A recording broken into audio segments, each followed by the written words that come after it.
to it. The topic for our first presentation is Collins Arch, the conception and realisation of Melbourne's newest mixed-use skyscraper. And striking form and the nature of its mixed-use programming, various complexities were presented to the design team and consultants. Blair is a senior associate at Woods Bagot and has worked extensively in Australia and New Zealand and the United Kingdom. He joined Woods Bagot in 2014, was promoted to senior associate in 2018. And he was the project architect or technical lead on the Collins Arch. And I can see you there, Blair. I think you'll need to turn your microphone on. How's that? That is perfect. Take it away. Great. I'll just share my screen. Let me know if there's any issues with seeing it. Does that come through? Yes, it is. Perfect. Very Great. Smart. Thank you, Timothy, and thank you for inviting us to discuss this project and share it with you all. I'll be reading off notes here, so I apologise if I'm not staring directly at the camera for the whole time. Let's get started. Completed in December 2020, Collins Arch represents a progressive step forward in Australian skyscraper design, due primarily to its striking form and the nature of its mixed-use programming. Sited on one of the few remaining island blocks within central Melbourne that presented development potential, Collins Arch demonstrates how a once underutilised part of the city can be transformed into a vibrant urban community. Developed by Cbus Property and ISPT, Collins Arch was a design partnership between global architecture practice Woods Bagot and New York-based architecture firm Shop Architects, following an international design competition undertaken in 2014. Anchoring the site is a pair of tapered 164-metre high towers connected by an elevated sky bridge. The dual structure features 184 apartments, a 294-room 5-star hotel, nearly 50,000 square metres of well-rated, that's shell and core, offices, and 1,000 square metres of ground floor retail, in addition to the supporting amenities, car parking and back-of-house operation facilities. The project greatly expands the district's network of public spaces, boasting a total of 2,000 square metres of civic space, and aims to reconnect the downtown with the Yarra River. The site shown here is on the corner of Collins Street and William Street, and is bounded on the south by Flinders Lane and Market Street to the east. The Yarra River is almost directly to the south of the project. The design of the tower was primarily influenced by the site constraints and proposed mixed-use nature of the briefing. The height limitations and sloped crown was driven by a maximum shadow plane with an intent to minimise overshadowing to the north bank of the Yarra River. There was a strong desire to provide public open space within the site boundaries, and it was this desire that further defined the lower building envelope and the setbacks. The ground plane moves echoed up through the tower form, initiating a push-pull approach to the building mass that would be continued further as we incorporate additional site constraints into the design. Two separate towers were envisaged, each tailored for the commercial and residential uses, and sized accordingly to allow for ideal floor plates specific to each. The towers are separated by a 14-metre offset, one that is similar in scale to the civic laneways found throughout Melbourne CBD. Further pushing and pulling of the envelope ensued, with an aim to maximise views and daylight to each of the towers. Joining the towers at the crown allowed for the residential function to spill over into the western reaches of the site, further maximising views to the south and allowing a greater variety and mix of apartments than what could be offered in the eastern tower alone.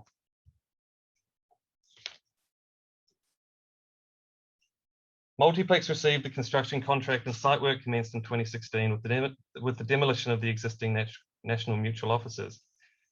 An international style building, which previously occupied the southern end of the site, and it was complemented by a civic space to the north.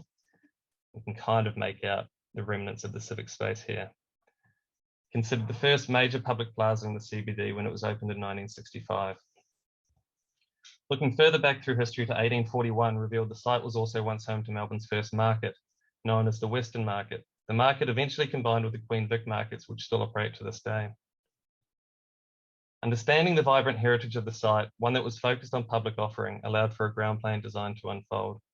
What presented as a fantastic prospect for the project and for Melbourne itself was the reclamation of Market Street, shown down here, back into a public offering, that being the Market Street Park. It was developed by the City of Melbourne in conjunction with Oculus and designed so that it would complement the civic space internal to the site boundary. A site presenting to street interface on all four sides offered a unique opportunity to the design team.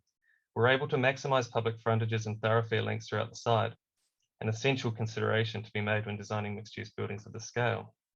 Conversely, however, there is no back of house to this building. There's no rear laneway to hide a loading dock and a significant 7-metre variation in site level from north to south to contend with. Traversing these constraints, a series of 5, or I should say 6, distinctive external conditions were put forward to offer variation in the public experience of the ground plane. Internal thoroughfares, landscape spaces, and an external amphitheatre are anchored by the inclusion of large tapered precast columns that border the perimeter of the building base. The ground plane precast columns consist of solid structural members, in addition to shells used to overclad conventional rectangular concrete column geometry beyond. The success of such an important element of the ground plane design was only truly realised through the sharing of BIM models and the collaboration within the design team, notably the structural engineering provided by 4D Workshop. A fantastic subcontractor team put forward by Multiplex ensured the design intent was translated to built form. The largest of these columns are the members facing Market Street, each weighing up to 50 tonne. The angled geometry and raking external faces specifically designed to ensure appropriate load transfer from the more conventional columns above down to the capping beam below. As we navigate through the ground plane, we understand how the columns begin to define the distinctive external conditions. The amphitheatre, shown here, links the upper thoroughfare down to the Market Street Park and is punctured by these large members. So too the eastern colonnade and the centre court, these columns defining the perimeters to each. The columns and lintels are pulled into the building at the Collins Street lobby, the primary entrance to the commercial tower, and a function that occupies 1,000 square metres of the ground plane. Diamond-shaped stone featured tiling accentuate the entrance foyer walls, which complement the more robust carved tiling to the lift doors. Bronze trims and custom-built bronze lift portals provide contextual relief. The lobby, in conjunction with the end-of-trip facilities below, can function as a destination for the occupants, their clients, and their visitors, and for the broader community alike. The commercial office component of the development is located within the Western Tower and includes 24 levels of PCA premium grade commercial floor plates. There's a tapering of the tower form that occurs on the southwestern corner, as you can kind of make out from this rather distorted photo. A large 2,400 metre square floor plate tapers gradually inwards as the tower rises, allowing for variation of the commercial floor plate offerings and for a transition from commercial to residential function, which occurs above level 29. The design of the typical commercial floor plates is defined by the side core arrangement. The building core contains a twin rise lift system served by destination control.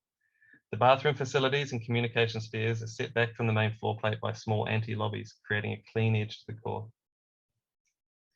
W Hotel comprises 294 guest rooms spread across 18 levels, and they inhabit the lower portion of the eastern tower. The ground plane programming consists of the Flinders Lane entrance lobby, a mix of bars, clubs, restaurants, and function venues. The fit out of the hotel, as shown on these last 2 slides, was undertaken by the local Melbourne architecture firm Hashem, who worked closely with ourselves and shop to ensure integration of the hotel into the base build fabric. The residential apartments commence at level 16 of the upper portion of the eastern tower and continue over the top of the sky bridge to occupy the entire floor plates of the building's crown. There are a total of 184 apartments within the development, consisting of a mix of 1, 2, 3, and 4 bed offerings. Each apartment generously sized comparative to adjacent inner city residential developments. Dedicated residential amenity facilities on level 34 can include an indoor pool, gym, lounge area, kitchen and dining facilities, and a south-facing outdoor terrace. Despite the generous public offering at the ground plane, an additional rooftop garden was provided within the development specifically for the residents. The Sky Garden is integrated into 3 levels of the rooftop and inverts the nose cone design of the external facade, providing a quiet and contemplative space for the residents to enjoy whilst nestled amongst the rooftops of Melbourne skyline. Of course, the success of front of house spaces within a mixed use project is largely driven by the consideration put into the back of house. Given the ground plane addresses 4 major city streets, as much service space and plant equipment as possible is located underground. Basement entry is configured with complete separation of private vehicle traffic and delivery vehicle traffic. Access to the basement loading dock is via a ramp from Flinders Lane, shown in the blue arrow. Whereas access to the car park is via a speed ramp, which extends from the hotel porte cochere, this being the hotel porte cochere here, and travels direct to a lower basement level, bypassing the loading dock level entirely. This simple arrangement ensures that private vehicles do not have to negotiate maneuvering trucks to enter and exit the basement. The loading dock was designed around a large rigid truck turntable, with all users provided suitable access, waste and storage provisions within proximity of the dock.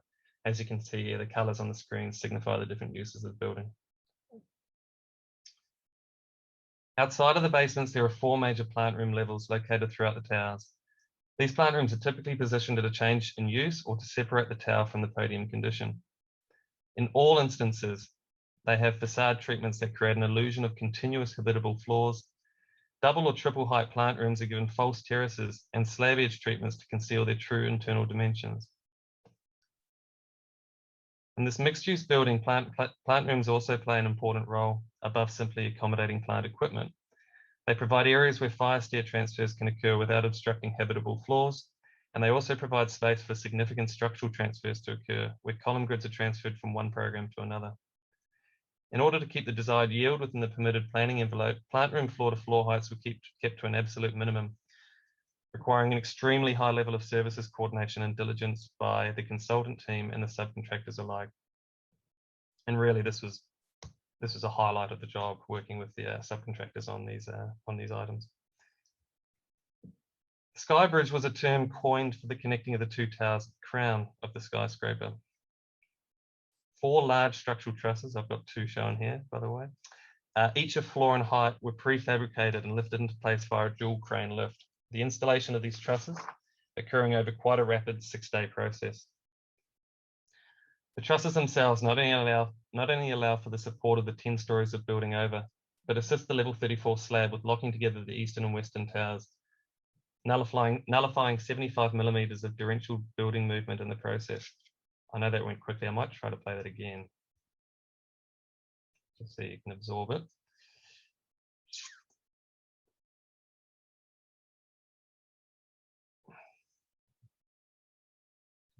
The Skybridge structural zone also allows for a services superhighway to occur, connecting the 2 towers and ensuring ceiling voids on the levels over are not duly impacted by the required transitioning. To top it all off, we decided to overhang the residential pool into the structural truss zone as well, requiring a specially fabricated northern truss to account for the isolation mounting of the pool shell over. And if you noticed in that video, which I'll play again, you'll be able to see the rebate allowed for the pool to the left of screen. Now, that made it all look so easy. The unique tower form is serviced externally by 4 separate building maintenance units. Each unit was required to give full facade coverage to Collins Arch and deal with the various overhangs, underhangs, indented facades, facade projections, and significant soffit condition under the arch itself. Each unit is substantially different to the next and responds uniquely to the differing challenges presented by the facade geometry. Together, they represent what is probably the most complex and advanced BMU system ever installed in Australia. The piece de resistance, a 3-level rooftop mounted BMU with tracks split across 2 levels, the unit itself weighing in at a staggering 115 tonne. The BMU garaging is concealed within the rooftop facade towards the western boundary. To ensure full concealment when not in use, a series of pivoting and sliding facade components operate in a coordinated unison. This video showing, and sorry for the shaky cam, this video showing just one of the full height panels across the 3 levels in action. You can see it's a full facade module, balustrades, nose cones, and everything that all open up to reveal the garage and the BMU behind. Oops, sorry. It was an essential component of the rooftop design, and with all the moving parts, we were quick to relate this garaging as the architectural equivalent of Optimus's primes evolution from truck into a warring alien robot. During 4 years of construction, there were many twists and turns for all involved to navigate. The complexity of this building requiring multiple teams all working in unison to achieve the desired and required outcome. Although not defined as a project deliverable, the use of BIM software was essential in the sharing of information, conveying the design intention, and with the cross-checking of contractor shop drawings. To assist with expediting the review processes, the design and contractor teams opted for a utilisation of Bluebeam Studio as opposed to Aconex workflows, Aconex being the project management system opted for the project. This allowed for commentary to occur between all teams concurrently, minimising the need to reinitiate a review process should the design team have differing opinions on the closeout of a certain area. Constant coordination meetings were organised to ensure a building that required the precision of a Rolex watch. Ultimately, the true realisation of this project in built form was achieved through a fantastic collaboration effort between client, contractor and the design team. It is a project that we at Woods Bagot are very proud of, and one we hope the building's inhabitants and indeed the Melbourne public are proud of also. Thank you. Thank you. That's fantastic. Let me just jump back on. The fascinating, stunning design, stunning engineering and stunning design. I don't think I've ever seen a Woods Bagot building that I didn't really like. It's got a certain, they've all got a certain signature look, which is always there, I think, whether it's the colours and just the palette or the design choices. Fantastic. I might just have, oh no, I didn't have anyone question from the audience. Thank you for your insights into that today, Blair. And I think we'll roll on with the rest of our presentations. But as I say, thank you for sharing your insights and a bit of a look at that fantastic building. Please, everyone, a round of applause if you can, even at home, for Blair Parkinson. Cheers, buddy. Thank you very much.